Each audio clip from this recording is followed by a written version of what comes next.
Standard 8 Subject Geography. Lesson number 3 Humidity and Clouds. Absolute humidity. The amount of water vapor in 1 cubic meter of the air is the absolute humidity of the air. Absolute humidity is higher in the coastal areas and the equatorial regions. On the other hand, the absolute humidity is lower in the inland areas and the polar regions. The distribution of the land and water on the earth and seasons too affects the absolute humidity. The absolute humidity is measured using the following formula. Absolute humidity is equal to mass of water vapor divided by volume of air. Relative humidity. The amount of water vapor present in the air expressed as a percentage of the amount needed for saturation at the same temperature is called relative humidity. The change in temperature of the air leads to the moisture holding capacity of the air. This in turn leads to change in the relative humidity of the air. Relative humidity is found in the to be comparatively high in the morning and at night, and it is found to be comparatively low in the afternoon. Relative humidity is found to be more in the coastal areas, so the air there is moist, and it is found to be less in the desert areas, and hence the air there is dry. Relative humidity formula. Relative humidity percentage is equal to absolute humidity divided by vapor holding capacity multiplied by 100. Condensation, densification, sublimation. The process of changing water vapor in the air into water is called condensation. It is also called densification.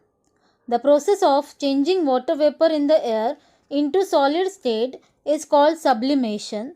When the temperature of the air reduces, its vapor holding capacity also reduces. When relative humidity of the air becomes 100%, vapor starts condensing. At this time, the temperature of the air should be at dew point. This implies that for condensation, temperature must be low and relative humidity must be high. In the open air, the condensation of vapor occurs around the dust or salt particles in the air. Let us now learn the process of condensation by performing two activities. To perform these activities, we need to head towards the kitchen. Since we would need a burner, a pressure cooker, one vessel full of water and a lid with a handle. Firstly, we shall remove the vessel of the pressure cooker.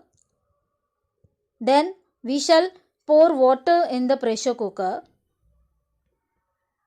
Now we shall cover the cooker and place it on the burner to heat.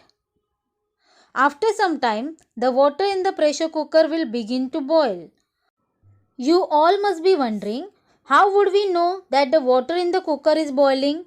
Well, have a look here at this place where the whistle of the pressure cooker is placed.